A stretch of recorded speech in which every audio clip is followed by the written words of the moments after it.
바울 서신을 깊이 연구한 학자이기도 합니다. 그가 바울 서신을 깊이 묵상한 후에 이렇게 말한 바 있습니다. 사도 바울은 아마도 열광적인 스포츠 팬이었음이 분명하다.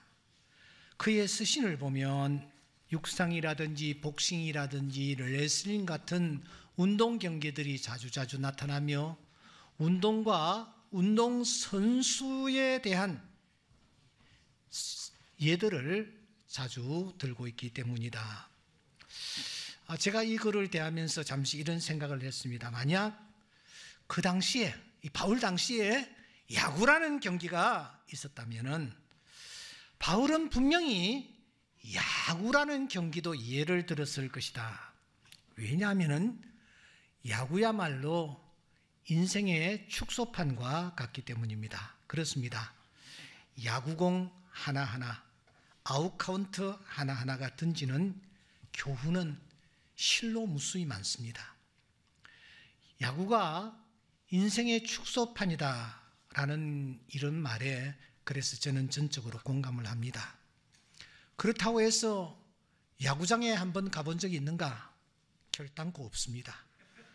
하지만 화면을 통해서 이들이 공 하나하나를 던지며 아웃카운트 하나를 잡기 위해서 흑투성이 이 그라운드를 뛰고 구르는 그런 모습을 보면서 저는 참 많은 깨달음을 얻곤 합니다.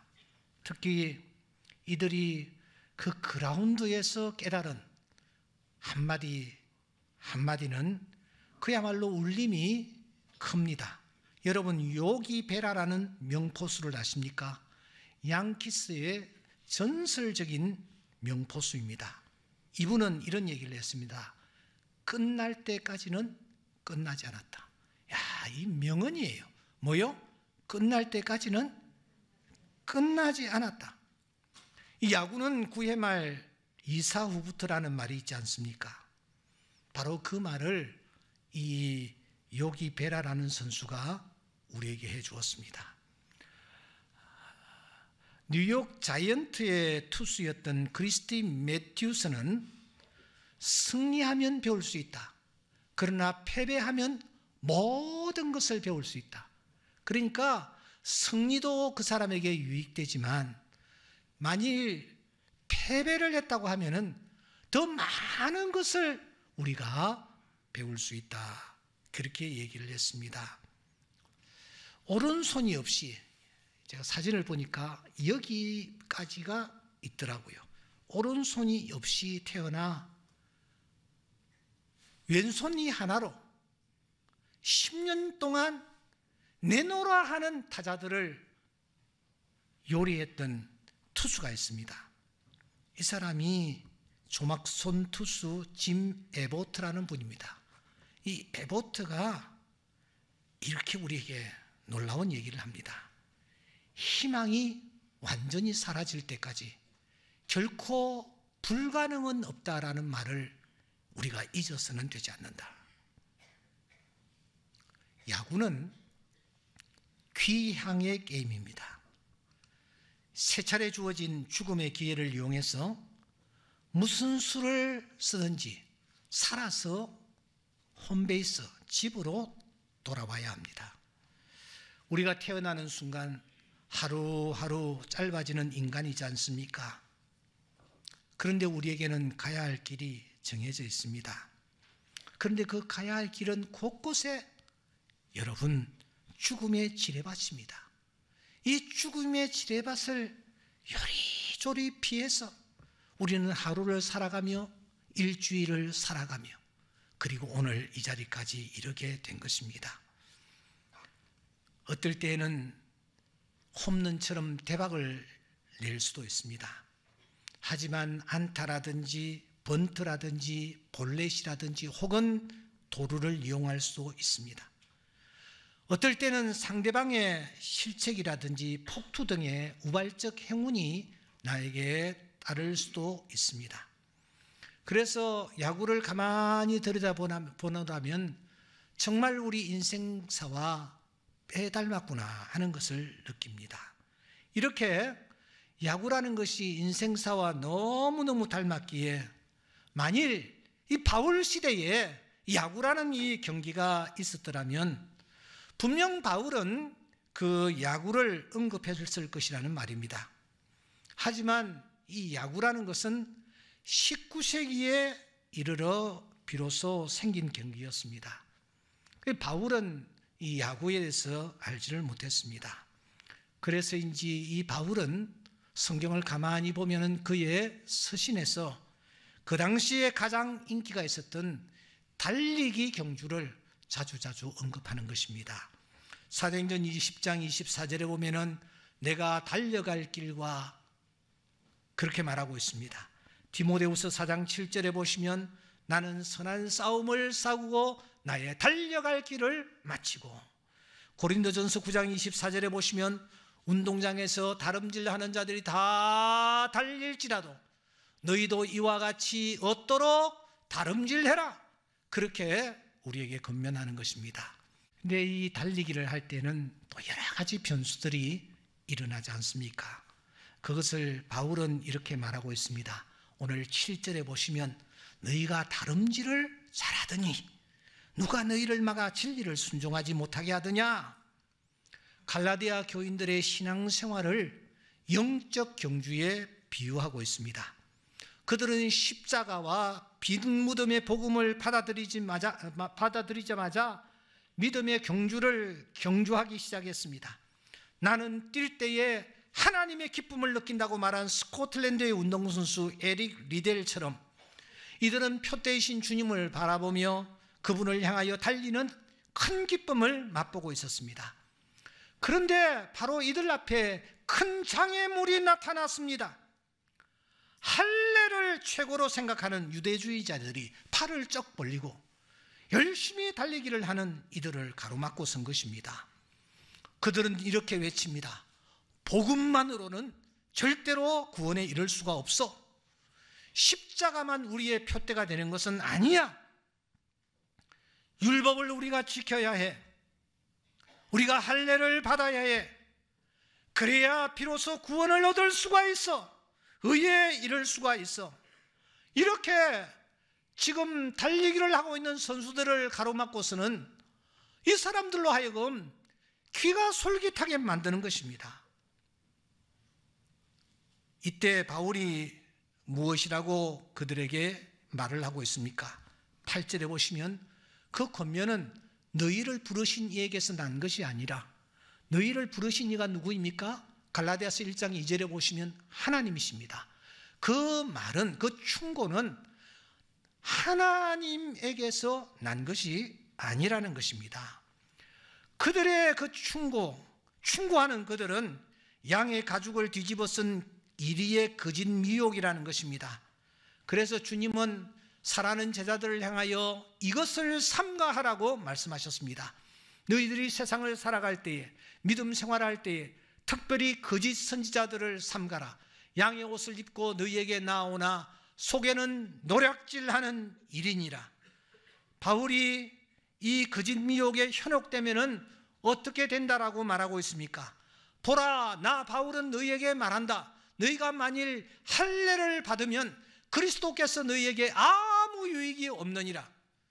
그들은 가로막고 서서 형제여, 할례를 받아야 한다네. 할례를 받아야 구원을 받을 수가 있다네. 율법을 지켜야만 믿음의 구원에 이를 수 있다네. 이렇게 주장을 하고 있는데, 만일 너희들이 그들의 거짓 주장에 현혹되어서 할례를 받게 되면 그 순간 그리스도가 너희에게 아무 유익이 없다라는 것입니다. 여기에 여러분, 할례를 받으면 유익이 없다라는 이 말 속에서 특별히 유익이 없다라는 이 말은 오펠레오라는 단어인데 미래 시제를 쓰고 있습니다. 미래 시제는 무엇을 뜻합니까? 만일 너희들이 이 땅에서 할례를 받으면 너희들이 지금부터 그리스도는 너희들과 아무런 상관이 없다. 더 나아가 너희들이 지금 할례를 받고 너희들이 할례에 집착하면은 특히 최후의 심판대 앞에서 그리스도는 너희들에게 아무 유익이 없다라는 것입니다. 사랑하는 여러분, 우리는 그날 하나님의 심판대 앞에 더러운 옷을 입고 벌벌 떨게 될 것입니다. 여기에 거룩하게 산다는 사람들, 믿음으로 산다는 사람들도 예외가 아닙니다. 모두 다 더러운 옷을 입고 하나님 앞에 서게 될 것입니다.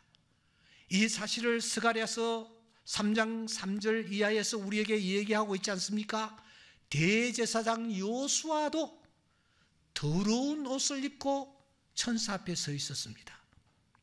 아무리 그 더러운 옷을 벗기려 해도, 아무리 그 더러운 옷을 깨끗하게 하려고 해도 내 힘과 내 능력으로는 내가 입고 있는 이 더러운 옷을 벗길 수가 없습니다. 내가 입고 있는 이 더러운 옷을 깨끗게 할 수가 없습니다. 그래서 나는 하나님 앞에 부끄러운 모습으로 벌벌 떨고 있는 것입니다. 그분의 처분만 바라면서 말입니다.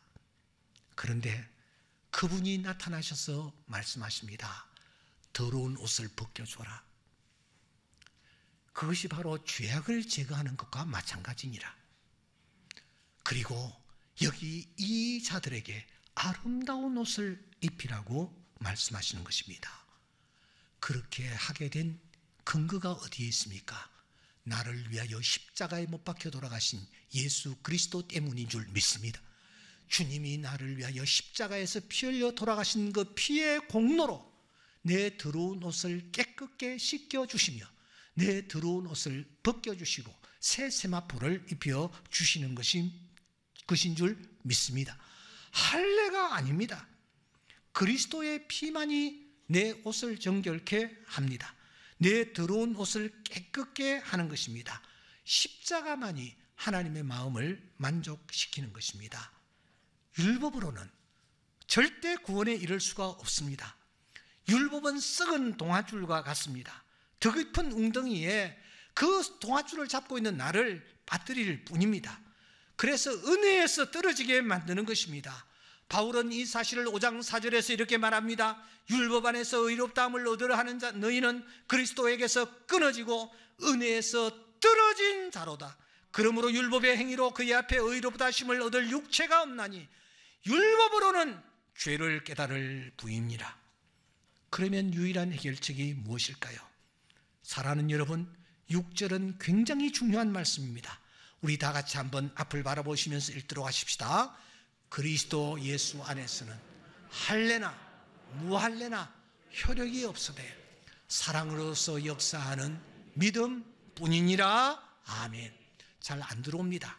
우리 한 번 더 읽도록 합시다. 시작. 그리스도 예수 안에서는 할례나 무할례나 효력이 없다. 사랑으로서 역사하는 믿음 뿐이니라. 아멘. 모든 단어들이 믿음을 수식하고 있습니다. 사랑으로서 역사하는 믿음이라는 것입니다. 그리고 이 말씀의 깊은 뜻은 새로운 할례가 있다라는 것입니다. 무슨 말입니까? 할례는 아무 유익이 없다고 조금 전에 우리가 나누었는데 다시 새 할례를 받아야 한다. 새 할례를 받아야 한다라는 말이 무슨 뜻일까요? 여러분 저를 보세요. 유대인들이 할례를 받았습니다. 어디에 받느냐? 생식기의 표피에 그들은 할례를 행했습니다. 그곳에, 그 아픈 곳에, 예민한 곳에 그들은 칼을 들이댔습니다. 그런데 그 하나님이, 할례에 대해서 말씀하신 하나님이 우리에게 계속하여 너희들이 새 할례를 받아야 한다. 육체의 표피에 행하는 할례가 아닌 새로운 할례를 받아야 한다라고 우리에게 계속해서 말씀하십니다. 그 새 할례가 어떤 할례입니까? 신명기서 30장 6절 말씀해 보시면 마음의 할례라는 말씀이 등장합니다. 마음의 할례. 신명기서 10장 16절에 보시면 마음의 할례를 행해라고 말씀합니다. 예레미야 9장 26절에 보면은 그런데 이스라엘 백성들은 표피에 행하는 할례는 받았지만 마음의 할례를 받지 못하였다고 말하고 있습니다. 바울 사도는 로마서 2장 28절에서 말합니다. 무릇 표면적 유대인이 유대인이 아니요 표면적 육신의 할례가 아니라 할례는 마음에 해야 된다라고 말씀하는 것입니다. 여러분, 마음의 할례라는 것이 있습니다. 이 할례를 우리가 받아야 한다라는 것입니다. 표면적 유대인이 아닙니다. 육신의 표면에 흔적을 남기는 할례는 더 이상 의미가 없습니다. 이면적 유대인이든지 진짜 유대인이든지 육신의 할례가 아닌 마음의 할례를 받아야 한다라는 것입니다. 그 마음의 할례가 도대체 어떤 것일까요? 어떤 것일까요? 사랑하는 여러분, 사도행전 2장 37절 말씀에 보시면 마음이 찔려라는 말이 있습니다. 마음을 찌르는 거예요. 뭔가가 들어와서 내 마음을 찌르는 거예요. 그때 이 형제들이 베드로에게 이렇게 말합니다. 형제들아, 우리가 어찌해야 돼? 어찌해야 돼? 이렇게 마음이 찔립니다. 누가복음 22장 32절 이하에 보시면 예수님의 말씀을 들은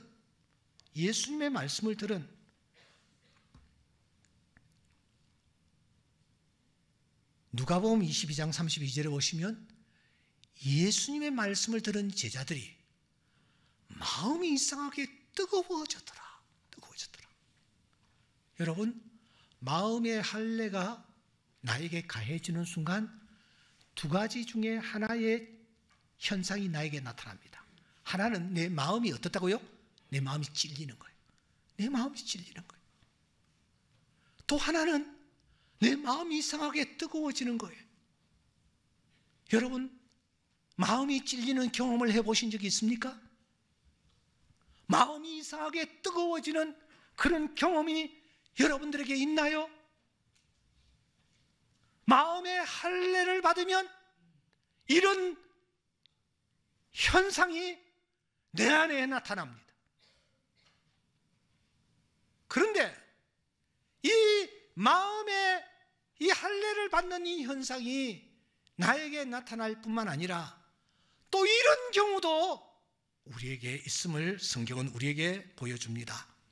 사도행전 7장 54절에 보시면 스데반의 말을 듣고 마음에 찔려, 아까 사도행전 2장에 있는 말씀과 똑같습니다. 그런데 마음에 찔리기는 찔리는데 스데반을 향하여 이빨을 갈고 있는 것입니다. 이빨을 가는 정도가 아니라 돌을 들어서 스데반을 내리치지 않습니까? 똑같이 마음에 찔리는데 이들은 마음의 할례를 거부하는 것입니다. 거부할 때에 이들의 행동이 이렇게 나타났습니다. 또 하나, 사도행전 22장 22절에 보시면 바울 사도가 청도장을 위시한 그 유대주의자들 앞에서 하나님의 말씀을 전하는 순간 이 사람들이 떠들며 옷을 벗어 던지고 티끌을 공중에 날리는 이런 난장판을 만드는 일들을 일으켰습니다. 그들은 마음이 뜨거워지지 아니했습니다. 그들은 옷을 벗어 던지고 티끌을 공중에 날리고 있는 것입니다. 마음의 할례를 거부하는 자에게서 나타나는 현상인 것입니다. 사랑하는 여러분, 여러분들은 하나님의 말씀을 받으면서 어떤 영적 경험을 여러분들은 하고 계시나요?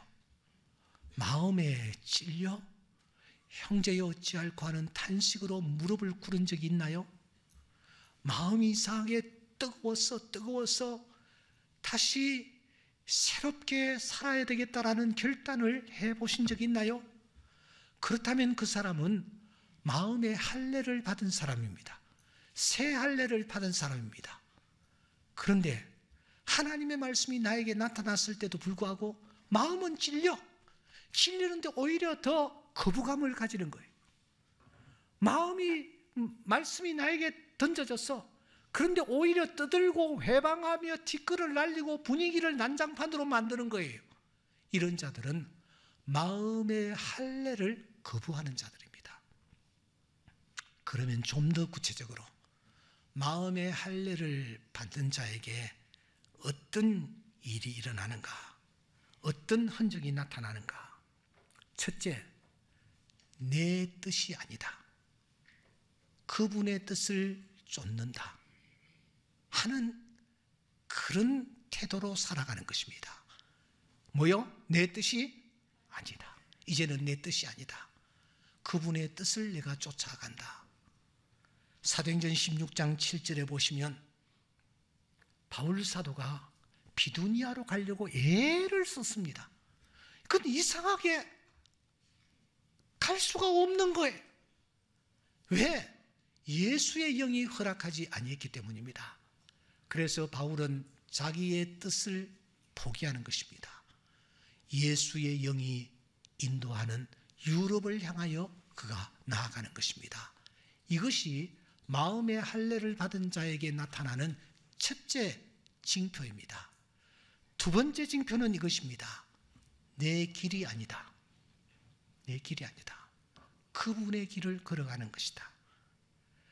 예, 내가 원하는 길이 있습니다. 그런데 이제는 할례를 받으면 내 길이 아닙니다. 그분의 길을 내가 걸어가는 것입니다. 사도행전 8장 39절에 보시면 주의 영이 빌립을 이끌어 간지다 라고 했습니다. 빌립은 자기의 뜻을 가지고 그가 나아가려고 했습니다. 그런데 주의 영이 그가 가야 할 길을 인도했습니다. 그래서 빌립은 그분의 길을 걸어가는 삶을 살아가는 것입니다. 세 번째, 내 판단이 아니다.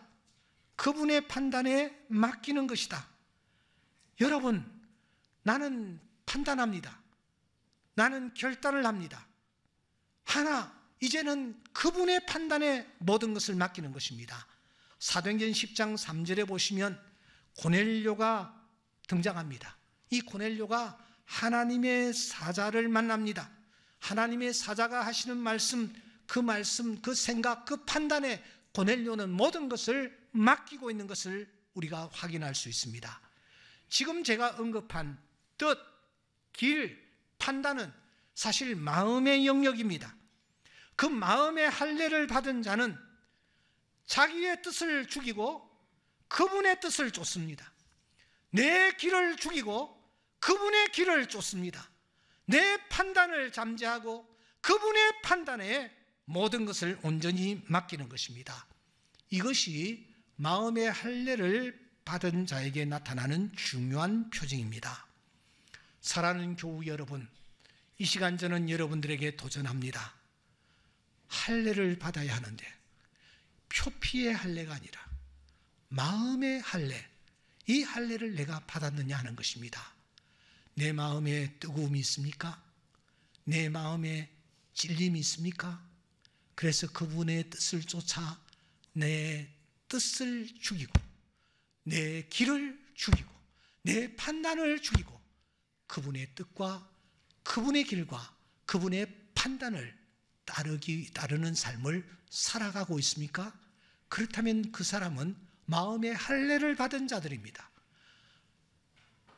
오늘 우리가 성령의 인도함으로 이 마음의 할례를 받아 하나님의 선하시고 온전하신 뜻, 하나님이 원하시는 길, 길이요 진리요 생명이신 그분이 원하시는 바로 그 길, 내 생각은 너희 생각과 다르다는 하나님의 판단에 모든 것을 맡기며 나아갈 때에 하나님께서 그러한 자에게 놀라운 은혜를 허락하여 주실 줄 믿습니다.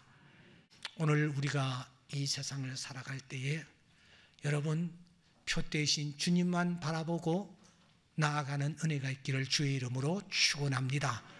다른 사람들이 나타나 내 걸음을 방해하고 또 가로막고 우리에게 그럴듯한 말로 우리를 미혹하다 할지라도 흔들림이 없이 지금까지 달려왔던 그 길을 믿음으로 걸어가는 은혜가 있기를 바랍니다.